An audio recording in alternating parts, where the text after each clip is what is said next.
A week ago, last Saturday, I woke up with an eagerness to get going. I had the whole day planned out, and I had a lot I wanted to accomplish. First was to get donuts and take them over to my daughter's home for my 3 grandsons. This is a Saturday morning ritual. I arrived at their house only to find that there was no one at home. The car was gone, and no one answered the doorbell. Where could they be? It was 6:45 in the morning. My wife later told me that they had left the previous night for a trip to Florida.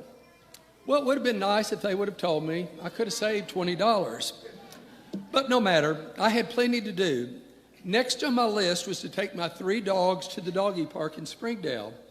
This is their favorite place to go. It was relatively cool, and we stayed a little over an hour. My plan now was to mow one of my neighbor's yards.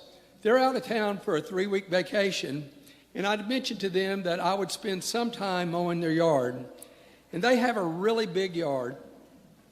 And after theirs, I was going to have to mow mine. But I really like mowing. I always have, and now I like it a whole lot more with my new used zero-turn mower. Well, I started to mow their yard, and I'm going along for about 30, 40 minutes, and all of a sudden it dies. Now, I'm not much of a mechanic, but I know some basic things about lawnmower engines, and I tried everything I know to get it started, but nothing worked.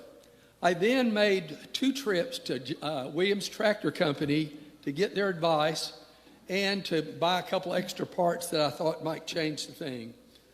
But nothing happened. And now I was way behind on my morning plan. It was now about 1 o'clock, 1:30, and I still had to go home and mow my yard, now with a push mower. By then it was about 95 degrees and the humidity was just as high. I started pushing, and my yard's got a big slope to it. And after a while, my clothes were soaked clean through, and I was really huffing and puffing. I finally finished the front yard in about an hour and a half. Now, my backyard's about 3 times as big, and I've said to myself, no, I'll make an executive decision and wait till my zero turn is back. And that was good because it was already 4 o'clock. And, everything I had made plans for that day were shattered. Nothing went right. I was way, way behind schedule. And I really didn't accomplish that much. Plans. We're all familiar with plans. There are all sorts of plans. Family plans, school plans, plans at work, travel plans, game plans, all sorts of other plans. And our lives are lived out in them.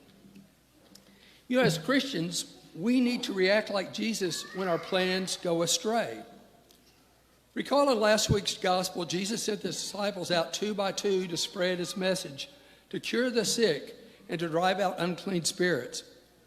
In Mark's gospel today, we learned the apostles rejoined Jesus, and they told him all they had done and taught. Then he said to them, you must come away to some lonely place by yourselves and rest a while. And this makes sense because the reading tells us there were so many people coming and going that the apostles had no time even to eat.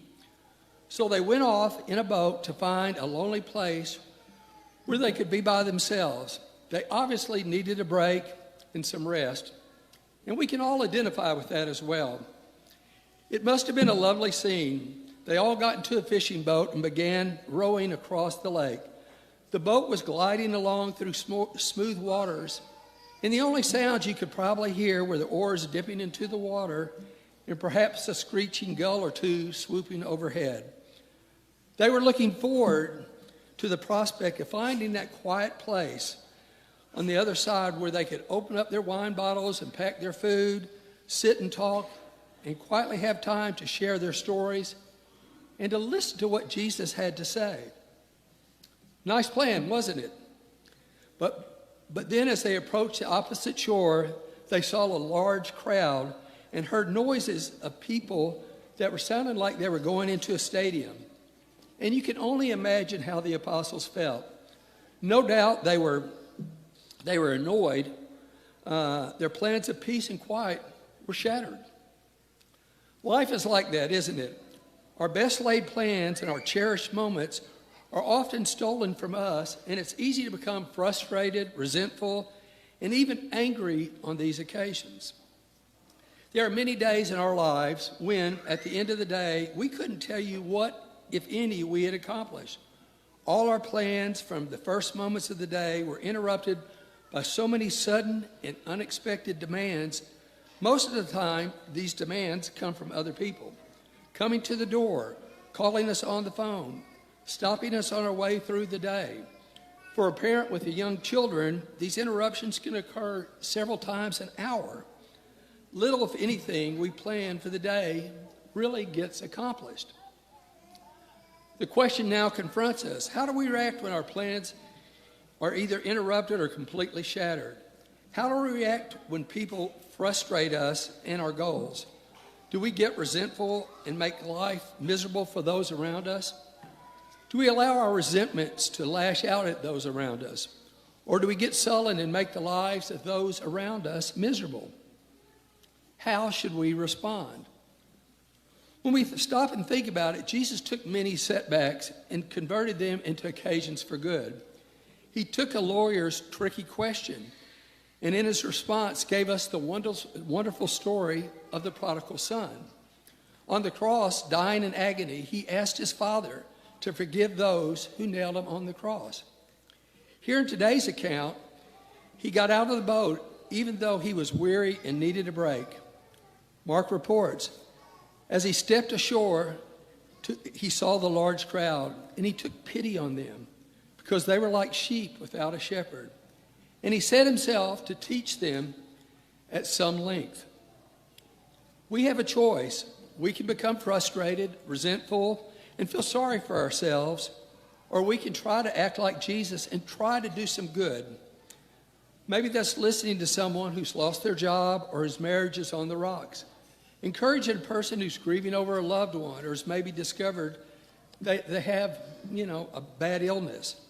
Maybe it's just holding that child for a few minutes to reassure them that everything's going to be fine.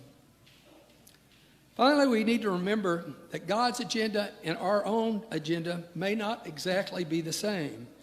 God, after all, has plans for us, and when they come to bear on our lives, we might have to make some adjustments to our plans. After all, was it written anywhere that we're entitled to an easier life and a problem-free life than Jesus? Where is it written that our plans are never to be changed? God is a God of surprises. He is a God who gives us unplanned opportunities to show what we're made of and respond to Him in patience, in humility, and with love. We all have plans. At the same time, we must remember that God has plans for us too.